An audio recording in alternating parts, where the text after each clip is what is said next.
Good morning. This week on The Professor Helps, I have a unique challenge. I have to shut up and listen. It's difficult. I am a white woman. I have privilege, and I'm doing my very best to listen to other voices, people who are far more experienced than I and more learned than I about the problems of racism in this country. I've been doing that for a couple of months, and it's difficult because I really like to talk. If you're anything like me, you have a lot of thoughts, a lot of opinions on any given subject. This is one of those times, though, that you really need to put yourself in the place of being a student and not the teacher.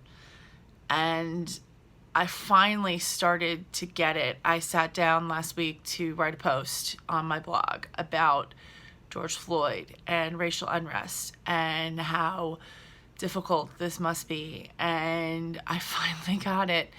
It's not about me. It's not about me. It's not about my words. It's not about what I have to say. It's about listening, and it's about seeing the people who are hurting and realizing that it's not just the Black community that are affected and hurt by this. It's everybody. Hate affects everybody. Continued systemic hatred hates everybody, affects everybody. It creates so much hate. And we're already cooking with gas because of the pandemic, right? So everybody's got tension and frustration and aggravation, and it's already been just right at the surface. Everybody's stuck in their houses. They can't go anywhere. So all of that has contributed. One of the things that I try to do with my weekly message to you on The Professor Helps is motivate you, inspire you, or frustrate you. And I'm finding it very difficult this week to draw inspiration. I will tell you one thing that I have found incredibly inspiring is that all 50 states have had protests in every single state. And to me, that gives me hope. That means that things are changing. That means that other people see what a problem, what an absolute horrible problem this is.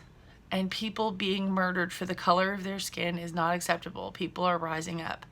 And there are a lot of people talking. One of the ones I heard the other day was Trevor Noah. I recommend that you check out his speech. I think it will help you understand if you're having difficulty understanding why looting is happening. I heard a great thing the other day about if you're considering the fact that, why did they have to destroy that store, but you're not thinking about the fact that why did they have to kill that man?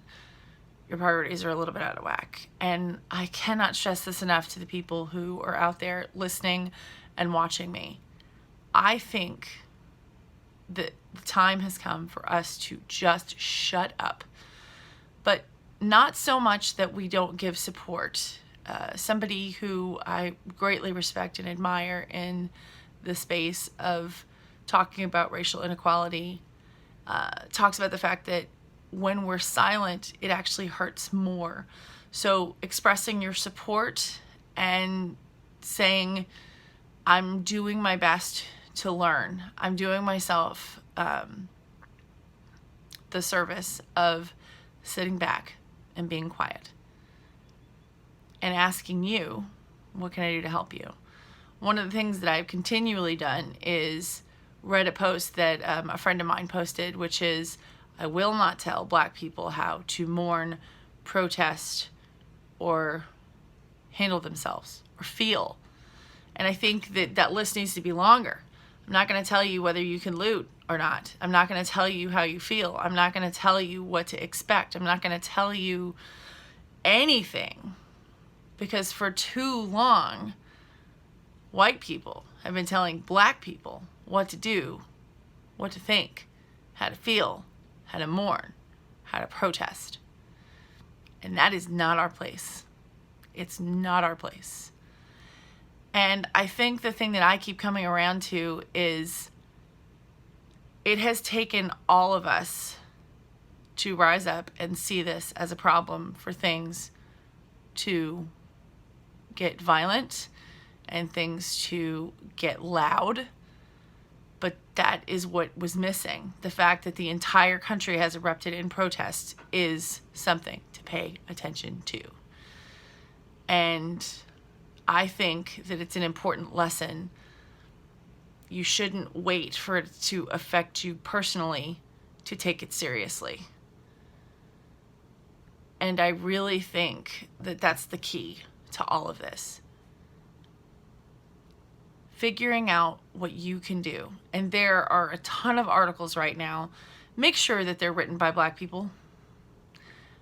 Make sure that you're supporting and lifting Black voices, women, men, because they need the support. For too long they've been silenced. For too long they've been shouted down. So this is your chance to lift people up. And don't say that you don't see color, because there's a lot of different articles talking about the fact that that is insulting and it is not helpful. And don't expect your Black friends to tell you what to do. Go educate yourselves. And you're gonna mess up. Believe me, I have messed up a lot. I've had conversations with people where I think I'm doing real well and I'm on solid ground, and all of a sudden I have said something offensive, or their room changes, or it's just awkward. It's just a whole lot of awkward. And as a lot of people say, embrace that awkward. Apologize when you make a mistake and say, you know, I'm sorry, I didn't consider what that would sound like. It was offensive and I apologize. And remember that no two Black people think the same way about one thing. We can't put them into a group and say, oh, well, Black people feel this way. Nope. Jackie feels this way. Kendra feels this way. Katrina feels this way. Damon feels this way. These are all different people, just like you. And there is so much more that unites us than divides us. We all love our kids. We all want them to come home at the end of the day, safely and alive. And while I am learning and putting myself in the position of being a student, I do feel like it's really important over and over again to say to people who are hurting, I see you, I hear you, I feel you, and I'm sorry. If you find this helpful, please subscribe. The Professor Helps comes out once a week. Go ahead and hit subscribe, and more importantly, share. And as I am getting ready to sign off, I will also add, please continue to share other voices, other people who are Black, and other people who have not had a voice, and maybe you've never looked up an article by them. There are several different people, and I will be posting more about that. I'll have some names for you next week. So until then, this is the Professor, signing off.